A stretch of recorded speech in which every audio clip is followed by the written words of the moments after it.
and thank you for joining us on Nationwide on the network service of the NTA from the Ministerial screening session at the National Assembly.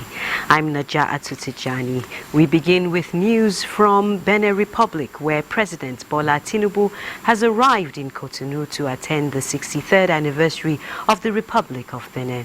President Tinubu was received on arrival at the Cotonou airport by the country's senior coordinating minister, Yola, and Foreign Affairs Minister Olusegun Ajadi. The president, who is also the chairman of the Authority of Heads of State and Government of the Economic Community of West African States, was invited as a special guest of President Patrice Talon for the ceremony. Lately, Nigeria and Benin are looking at how to strengthen their long-existing relationship, as President Tinubu has drawn the attention of the Beninois leader to the need to review and strengthen cultural, trade and economic relations between their two countries, highlighting joint border patrols by the customs and harmonizing regulations on the front lines. Back home in Nigeria, the Solicitor General of the Federation and Permanent Secretary, Ministry of Justice, Beatrice Jediagba, has reacted to the purported intention of the Nigeria Labour Congress to embark on industrial action by Wednesday, 2nd August 2023.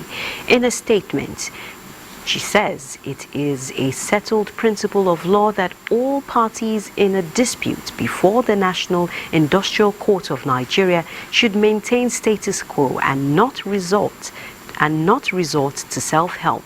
The Justice Ministry notes that while it is the NLC's right to demand for better workers' welfare, it would be in the best interest of all to allow the court fully decide on the labor-related matters as they relate to this case and allow government to provide palliatives for Nigerians. Meanwhile, the founding member of the All Progressives Congress and Director General of Voice of Nigeria, Mr. Osita Okechukwu, has enjoined the leadership of labor unions to shelve all plans for strike action, urging the labor leaders to instead support President Bola Tinubu to bail all Nigerians from the economic stranglehold of the 1% class of deep pockets.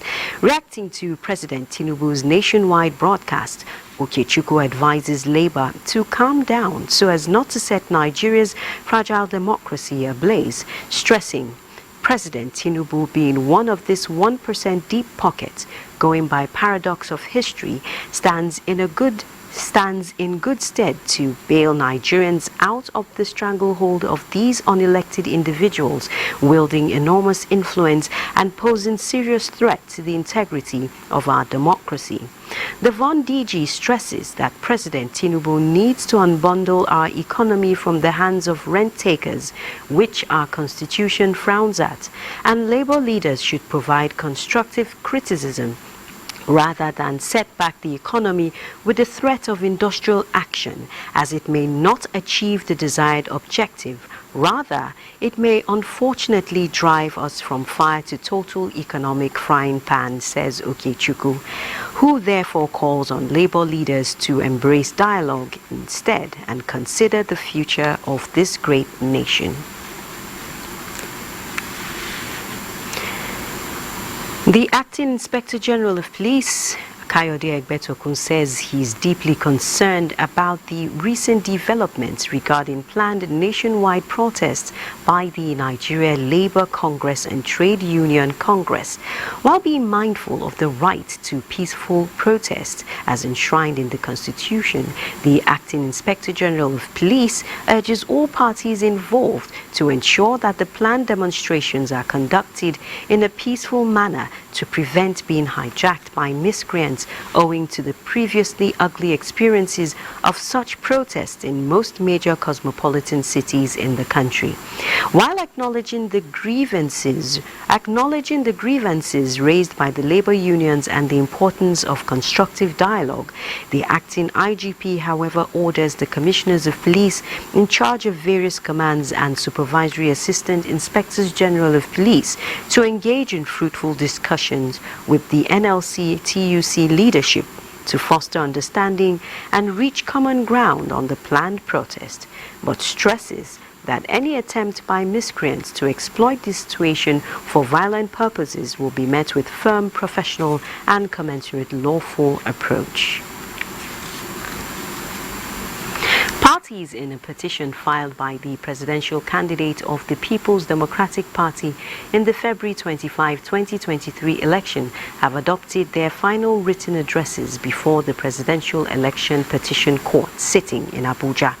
The counsel to the petitioners in this matter, Chris Uche, SAN, in his admiration pleaded with the court to grant the prayers of the petitioners. Chris Uche pleaded with the court to dismiss all the preliminary objections to the admissibility of some exhibits which should be used in the determination of the petitioner's case, while the counsel to President Bola Ahmed Tinubu, Wole Olanipekun, urged the court to dismiss the case.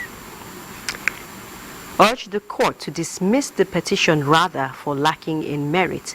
The counsel to INEC Abubakar Mahmood SAN and counsel to APC Lateef Fagbemi SAN appealed to the Presidential Election Petition Court to dismiss the petition as the petitioners failed to discharge the burden placed upon them by law.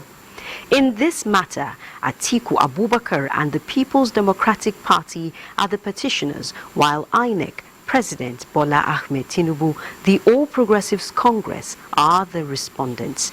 After the adoption of the final written addresses, the Presidential Election Petition Court is expected to deliver its judgment in the petition at a later date. Rulings on all the preliminary objections in this petition have been reserved alongside the judgment on the main petition. Meanwhile, experts in social development have identified the cooperation and support by the society as an essential tool to achieving effective service delivery in the justice sector. Arising from this, the Chief Justice of Nigeria, Justice Olukayode Ariwola, is advocating a collaborative approach to ensure justice is served to all and sundry. Olabode Arewa reports. Right from his assumption of office as Chief Justice of Nigeria, Justice Olukayode Ariwola's mantra to all judicial officers and their support staff has been that they should uphold the tenets of probity, hard work and efficiency in the discharge of their duties. This message was re-echoed by the administrator of the National Judicial Institute when he addressed court registrars, bailiffs and commissioners of votes at a capacity building workshop on court services in Abuja. As one of the shoulders on which rests the operations of the judiciary, he advised them to always adhere strictly to the code of conduct for court support staff. As the need for improvement in terms of transparency, productivity and efficiency in judiciary dynamic, as such our efforts in this regard must continue to work in progress if we must attain the best global practices.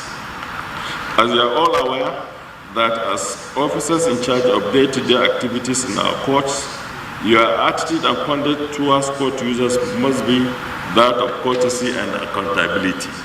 Chinedu Williams Achebe is one of the participants at the workshop. We come here to update ourselves, both in processes and other things that has to do with the judiciary. A mini silence was held in honor of Justice Santos Chimanweze of the Supreme Court of Nigeria, who passed on this Monday. In Abuja, Olabode Arewa, NTA News. Now, there's a fire outbreak in Yola market. We'll now link up with Bilkisu Abubakar, who is at the market, to give us a situation report on the fire outbreak. Bilkisu, can you hear me? This is Yola market, and this is the line where the grinding machine, the lines of grinding and milling machines. Grinding machines, milling machines, grains, food and non-food items worth millions of naira were burned down to ashes here in Yola main market following the fire outbreak that engulfed the market just last night. The incidents occurred at around 10 o'clock last night, where the victims are still counting their losses. Though the cause of the inferno is yet to be ascertained, the victim suspects that it could be as a result of the linking cylinder that has been burst that was kept in one of the shops in the grinding machine shop. Beside me is one of the victims in person of Alfred Abraham. Mr. Alfred, how will you describe the inferno that has erupted in this market last night? This incident happened yesterday in the night around 9 to 10 as we are at home. Just one of my colleagues just called me that this is what is happening inside our shop. The market has got burned, and early in the morning we came and we saw what is happening, what had happened here. So that's the thing that happened. Actually, I cannot tell what happened because we left the market in the evening around 5:30 because our state is in curfew imposed by the government of 6 to 6. That's what I know about the incident.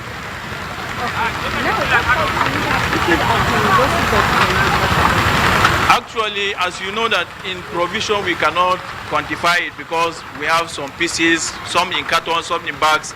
We cannot quantify it. So we just know that we have got a loss. That's it. You say? A form of advice, maybe if possible, the government should do something to make the market to be a modern market, whereby this issue of zinc and other attachment will not be used in the market. As our able governor have said in the afternoon when he came to visit the incident, he said that he will look into it and make some contacts with the board, market board. If possible, maybe he will turn the market to be a modern market. That's what he promised us. Also with me is the chairman of the grinding machine section, in person of Ilyasu Raji. Malam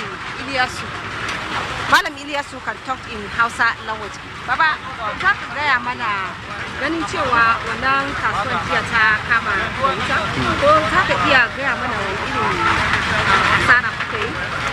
Abin da jiya dai Allah ya kai mu da Allah ya nuna mana karfe 9:17 sai muka waye gari da gobara a gefen kasuwar mu layin da zai tafi layin NTP daga tasha zuwa layin NTP. Kuma Allah da ikonsa jami'an tsaro da security na Adamawa duk sun haɗu an taimaka da fire service an controlling wutan nan. Allah ya taimake mu kuma shaguna guda 10 suka kone sannan da injina guda 4. Okay, so shi kenan mun gode. Okay, what Baba is saying is that the inferno has occurred around after 9 o'clock in the evening last night, and more than 6 shops were affected here, and they are also looking for the assistance from government and other individuals looking at the damages that they have experienced in this market. All right, Bilkisu, we'll stop here for now and we'll be expecting more updates later. Thank you very much. That was our reporter Bilkisu Abubakar in Yola giving us an update of the warehouse fire outbreak and looting of a warehouse which led to the curfew imposed by the state government. Now, agencies saddled with the prosecution of financial crimes and corruption are brainstorming in Abuja for an effective legal and institutional framework for the recovery and management of the proceeds of crime. Austin Anyebe reports that the 4-day workshop is convened by the Economic and Financial Crimes Commission and the Center for Socio-Legal Studies. Management of recovered assets has been a challenge which the Process of Crimes Recovery and Management Act No. 16 of 2022 seeks to address. We recover assets, we recover properties, we recover vessels, aircrafts and all of that. How do we manage them? Seized vehicles, abandoned. That means the society has not had any significant benefit from the recovery effort. Investigators and legal practitioners from the EFCC and other agencies who have vowed to strip corrupt people of their proceeds of crimes. POCA was enacted to provide for the seizure, for future and management of proceeds of unlawful activities. Our various departments, particularly Proceeds of Crime Management Department, are poised to key into the economic recovery and developmental strategies of this administration. Unless and until we truly hurt the evil men where it hurts most, which is taking away their resources. They reiterated their determination for close collaboration to fight criminals. Austin Anyebe, NTA News. The screening of ministerial nominees continues at the Senate, with 4 more nominees taking their turn. They are Senator David Umahi, Oluwale Edun, former Governor Kaduna State Nasir Ahmed El-Rufai, and former Managing Director of the Federal Mortgage Bank, Ahmed Dangiwa. We'll now be joining Lagos for more live updates.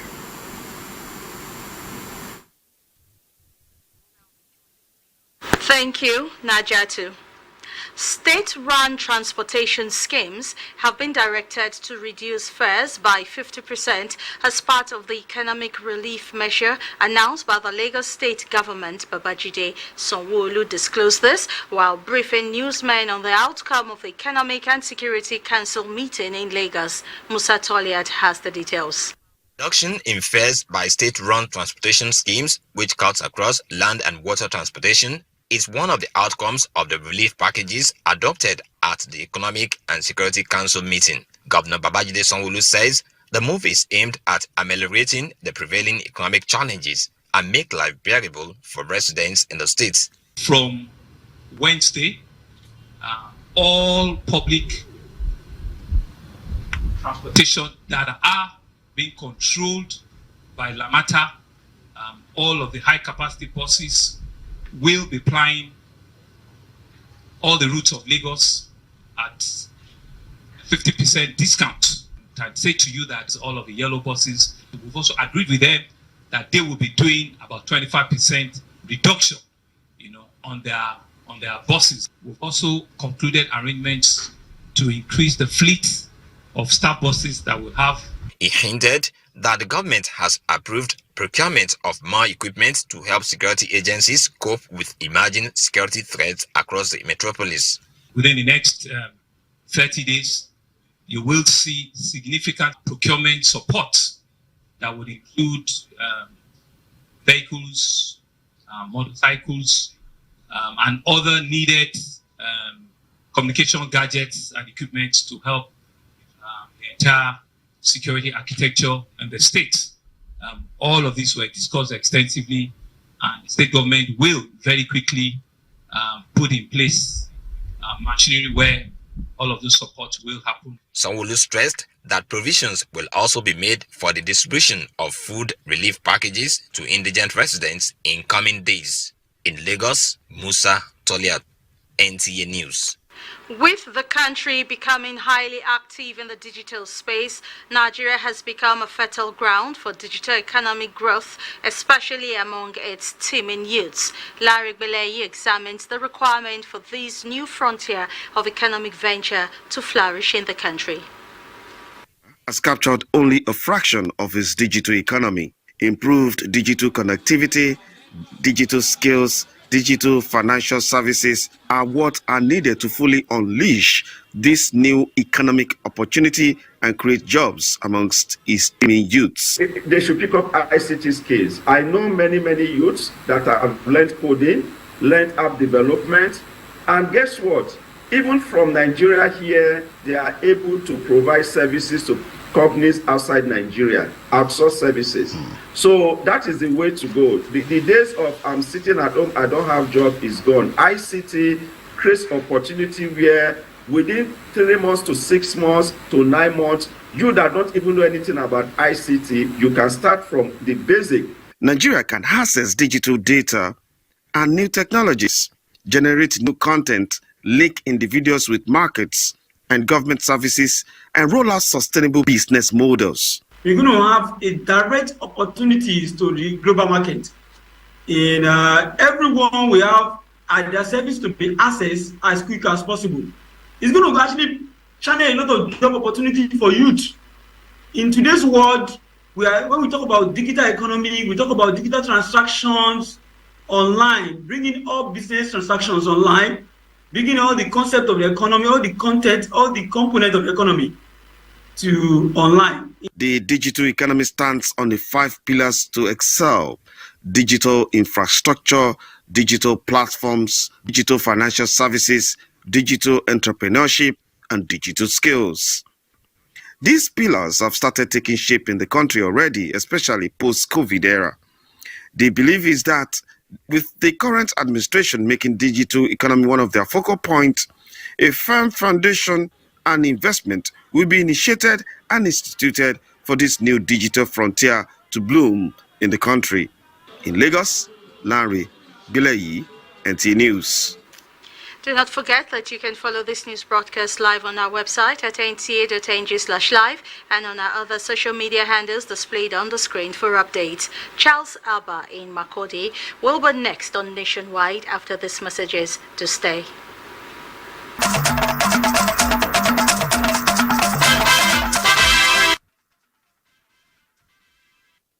Thank you for staying and a warm welcome to Makurdi. Nigeria's quest in addressing challenges occasioned by insecurity, such as communal clashes, can only be achieved through a multidimensional approach, including intelligence gathering. This was the consensus when the students of the Defense Intelligence College, Abuja, visited Governor Hyacinth Alia at the Government House, Makurdi, Benin State, Elias Itia reports. The Defense Intelligence College is saddled with the responsibility of building the capacities of intelligence agencies on strategic security with a view of enhancing security of lives and property. The visit of participants of the Defense Intelligence Officers Course 14/2023 to Benin State is to study immediate and remote causes of intercommunal clashes as special requirements of their course. Director of Studies of the college, who led a team, Oshuntekun, says the findings of the study will be made available to the state for consideration on ending conflicts. This is our own estimate of contributing our own quota to tackling the communal crisis, not only in Benin State, but within the Middle Belt Basin. Governor Hyacinth Alia, who appreciated the federal government for its multidimensional approach in stemming insecurity, notes that the study will broaden their perspectives on understanding the causes of communal clashes in Benin State. Share valuable insights and learn from the experiences of the other security agencies on ground. It is through these collaborative efforts that you will bond to make tangible progress towards enhancing our national security. The governor notes that with actionable intelligence, communal skirmishes will be brought to an end to pave way for meaningful development in the state. In Makurdi, Elias, ETF, NTA News. Towards consolidating on the gains recorded over the years in the media space across the country, the Nigerian Television Authority Makurdi Network Center has held its management conference to brainstorm with general managers and officers in charge of various NTA stations within the zone on the way forward and to ensure effective service delivery to the masses. Moses Ajawu Ode reports that the meeting is the first of its kind in the history of the Zonal Center. One-day zonal retreat organized by the Nigerian Television Authority, NTA, Makurdi Network Center, was attended by officers in charge from the 3 states of Taraba, Nasarawa and Benue State, and it is in line with the new policy direction of the Director General of the NTA, Abdulhamid Dembos, which focuses on improving its content and service delivery to the Nigerian viewers.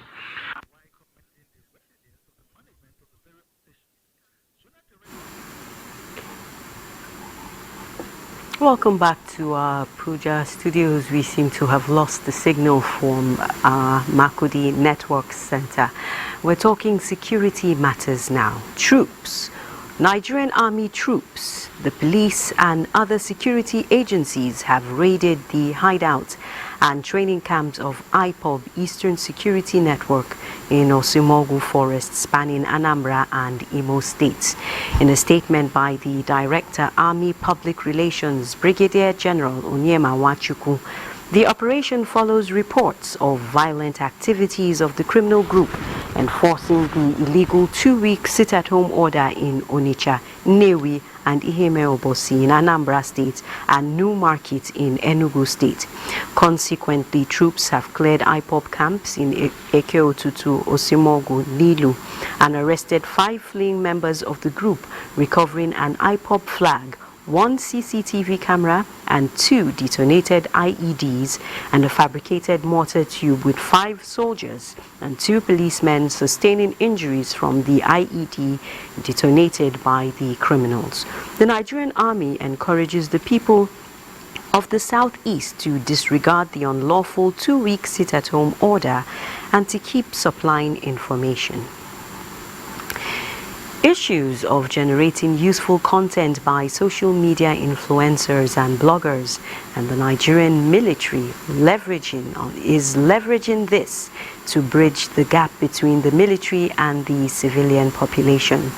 And this is the thrust of a 1-day seminar for social media influencers organized by the Nigerian Army in collaboration with the Okankuru Foundation in Abakaliki. Uchechukwu reports.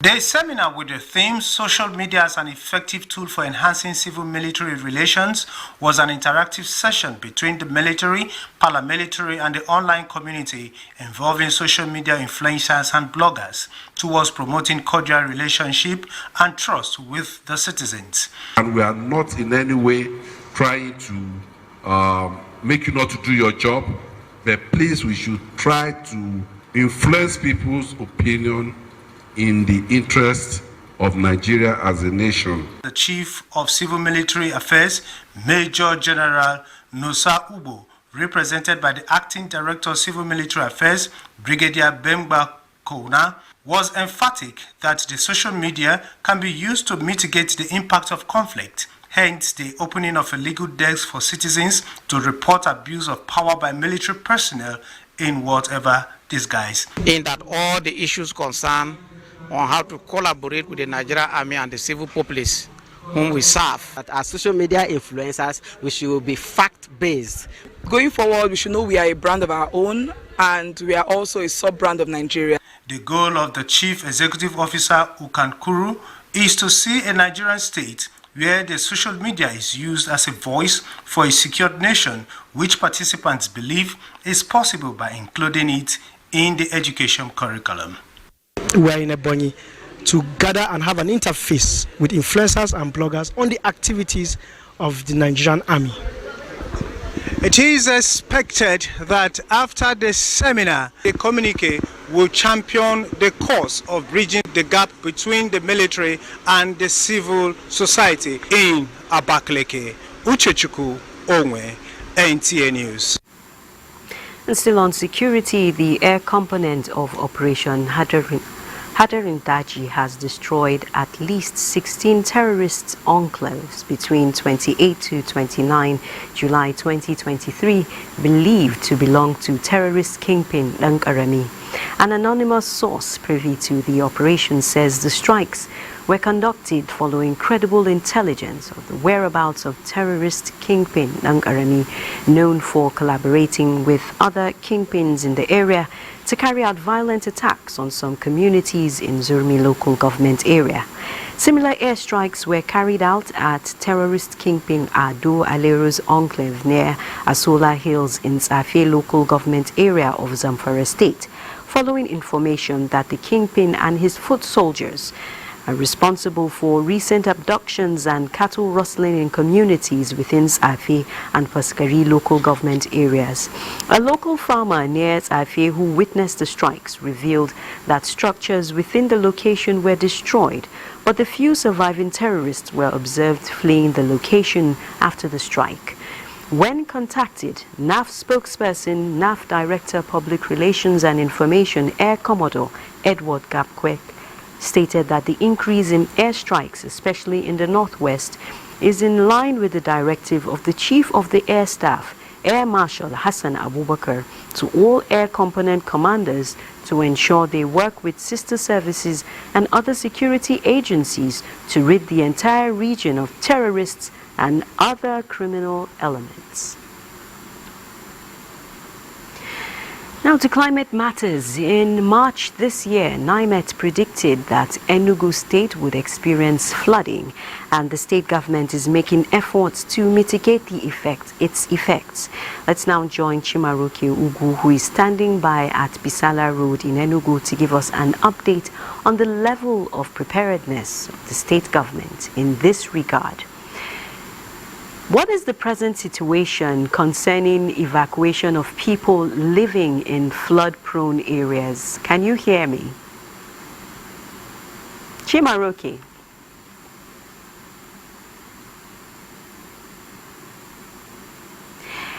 Seems our correspondent on ground. Can you hear me, Chimaroke?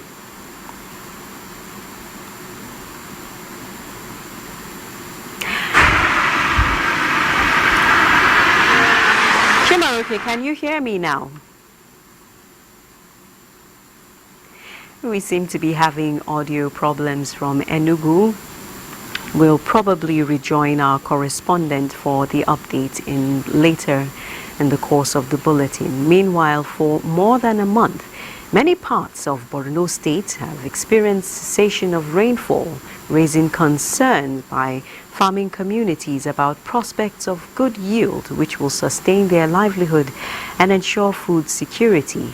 The farmers are equally worried about limited farming space and limited agrochemicals. Kegama Mustafa reports. The rainy season started well for farmers in Borno. After many had planted their crops, others cultivating, land nature took its course with the cessation of rainfall in many areas. This necessitated a call by the Chief of Borno for his people to seek divine intervention through special prayers for rain. While the issue of rainfall shortage is gradually giving way, farmers remain courageous in the face of challenges they are facing this season.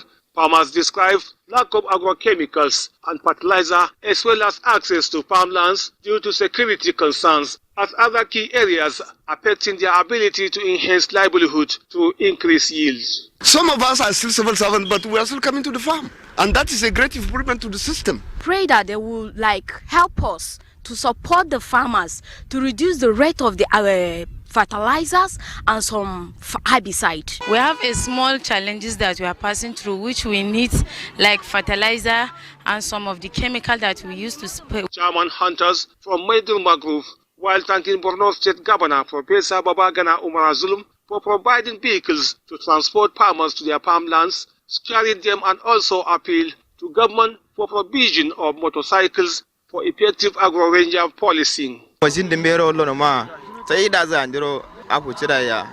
Permanent Secretary, Ministry of Agriculture, Bulama Gana says government is doing everything possible to assist farmers with their basic needs. We'll provide pesticides, agrochemicals to our farmers because of the menace of these insects yearly devastating our farms. On limited farmlands due to security situation, government has put in place agro-rangers who are trained together with CJTFs to ensure safety of farmers. The good news is the rain is resuming gradually, raising hope once again for good harvest.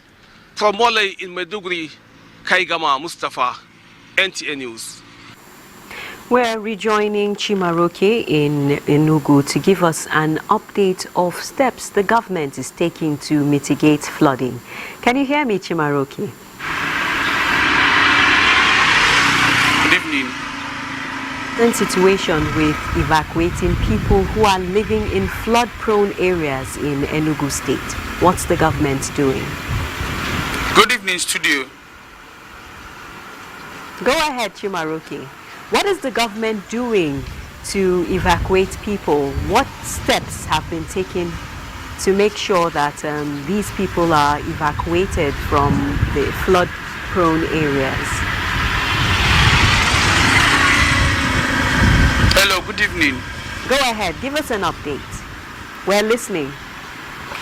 Okay, good evening. Here in Enugu, as predicted by NIMET, there are 5 local governments which is predicted to experience flooding. The local governments are Osowani, Ogu local government, Aniri local government, Enugu South and East local governments. Currently, unfortunately, apart from the areas predicted by NIMET, a community, Obunofia Ndiago in Eziago local government, is currently experiencing flooding. Residents of the area have been evacuated to the higher lands. So the government, in collaboration with other relevant agencies, swung immediately into actions to make sure the incidences of flooding doesn't excavate to some other areas.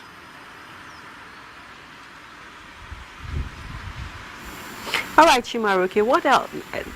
So in Isiagu, the people have been evacuated. Enugu State Emergency Management Agency.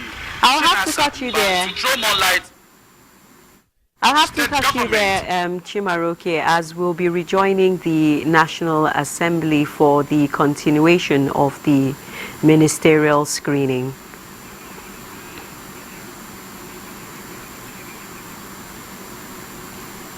Now, reports just reaching us say it will take a moment, so you can carry on. Now, we've lost our correspondent in Enugu who was just giving us an update on what the state government is doing to mitigate the effects of flooding in the state. And of course he updated us that in Isiagu local government area the people have already been evacuated. Now from Enugu we head to Osun State, where the first lady, the wife rather, of the Osun State Governor Ngozi Adeleke, in collaboration with the National Agency for the Prohibition of Trafficking in Persons, Osun State Osun Command, have embarked on a sensitization campaign in the state aimed at discouraging the ugly act. Annie Daniels has all the details. Trafficking in persons has remained a threat to human existence, with global crisis, conflicts, poverty and ignorance cited as among factors responsible for its persistence. This awareness campaign by the Osun State Governor's wife, Erelu Ngozi Adeleke, and the National Agency for the Prohibition of Trafficking in Persons, Osun State Command, is therefore to bring to the consciousness of the public, especially parents and guardians, their roles in curbing the acts of human trafficking. Parents have vital role to play in this trafficking thing, because at the point your girl child or your boy is having some kind of attitude, the behavior is changing, that the first people that will notice that this child is no longer behaving normal, let me sit him down or her down and find out what is the problem. The theme for this year's edition is Leave No One Behind. It is a call for everyone to contribute their quota towards identifying groups vulnerable to traffickers and lending support to survivors of human trafficking. They will tell you that they have paid for your transport. They pay for this and that, so you have to work for them. So those are the issues we are facing. And that's why we are telling them that they should stop going there. It doesn't pay, because those that are going there, they are stranded, they are crying. And then they are asking for our help. And there's little we could do. That's why we are telling the parents too, they should talk to their children, that the grass is not always greener on the other side of the country. The message is simple, and it is that it is a crime to organize foreign travels that promotes all forms of inhuman treatments. In Oshobo, Annie Daniels, NTA News. We're joining the National Assembly for the continuation of the ministerial nominee screening, where Ignatius Nkwo is standing by. Over. Mr. President. Thank you, Naja'atu. Well, the senators had gone on 10 minutes break immediately after they screened 4 nominees, and at the moment they are back to the chamber to continue with the proceedings. We'll now take you to the red chamber to follow with the remaining screening of the list of nominees contained in the order paper.